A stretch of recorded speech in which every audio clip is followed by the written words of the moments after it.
Magandang araw mga kaibigan. Pag-usapan natin itong post ng Philippine Star. Posted 2 hours ago. Tungkol ito sa First Lady. Sabi dito, First Lady Liza Marcos honored women ambassadors and female spouses of heads of diplomatic missions in the country during a cocktail reception at Malacanang on Thursday as part of the celebration of National Women's Month. Okay, itong picture na ipinost nila, si First Lady Liza, ang kaharap niya, klarong-klaro si Attorney Vic Rodriguez. Okay? So, of all pictures, bakit mag-post itong Philippine Star ng litrato magkasama si First Lady Liza and Attorney Vic Rodriguez sa Malacanang on March 27? Anong ibig sabihin nito? Ito, yung post ni Peter Teo Labenya, sabi niya, fake news alert. Yung tungkol sa picture ni First Lady and Attorney Vic. Fake news alert because a single picture speaks 1,000 words. Tanim litrato is their new game to destroy and demonize Attorney Vic Rodriguez. Yet, everyone seems to know who the real devil is. If there is one thing truthful in this, number 56 sa Senado is respectful of and pro-women, regardless if they wear Prada or Patajong or pants. So, hindi ko maisip, sinadya ba ito or na-mislook lang ng Philippine Star?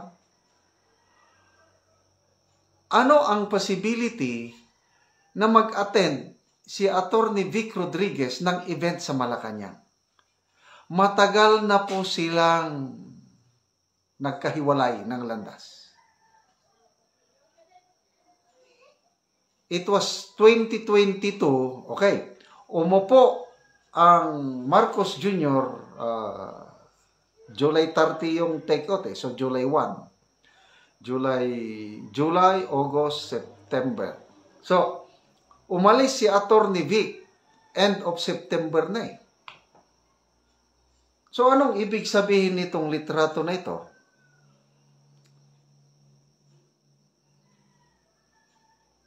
Nakuha pa ito, September of 2022. Old picture. Ano sa tingin nyo?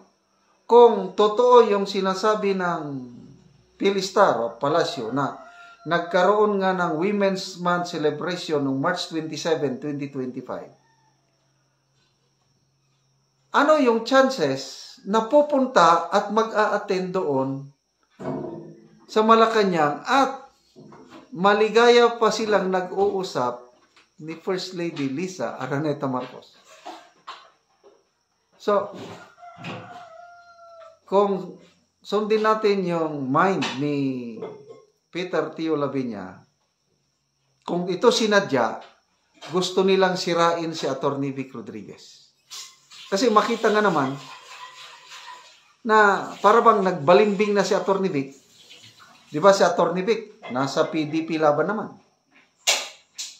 Doon na siya sa side ng Duterte at kumalas na siya sa Marcos.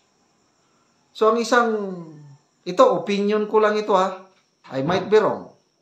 Kaya lang sinusundan ko lang yung yung ano ni Peter Teo Labenya, sabi niya, because of a single picture speaks at their new game is to destroy and demonize Attorney Vic Rodriguez. Kung sinadya man ito, gusto nilang palabasin na nakikipagkutsaba pa, nakikipag-alyansa pa si Attorney Vic sa taga Malacanang. Yan ang isang punto. Or, isang punto, nagkamali lang sila. Nagkamali ang Philippine Star ng ipinost na picture. Kasi to me, hindi ako maniniwala na si Atty. Vic mag-a-attend ng isang event sa Malacanang noong March 27. Imposible. Ay, nako. Magbasa tayo sa mga comments. PI, sabi niya, oh my God, this is an old photo. Mike Ging, pag sure, Philstar, hindi mo kami mauuto kasi alam namin kung gaano katino si Atty. Vic Rodriguez, our #1 senator here in Misamis Occidental. Vera Chu, this is obviously fake, so anong gagawin nyo, Tricom? Sa Horte Amor, fake news is attacking, but truth shall prevail. No more streams media been trusted with their news bayaran bias.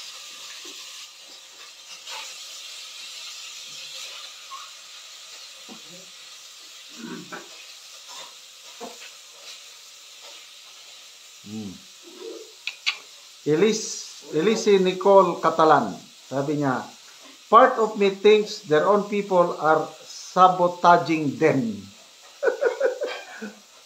Their own people sabotaging them. Kaklaro si Atty. Vic ni, why of all pictures, ito ang ginamit. Oo nga. Ay, nako.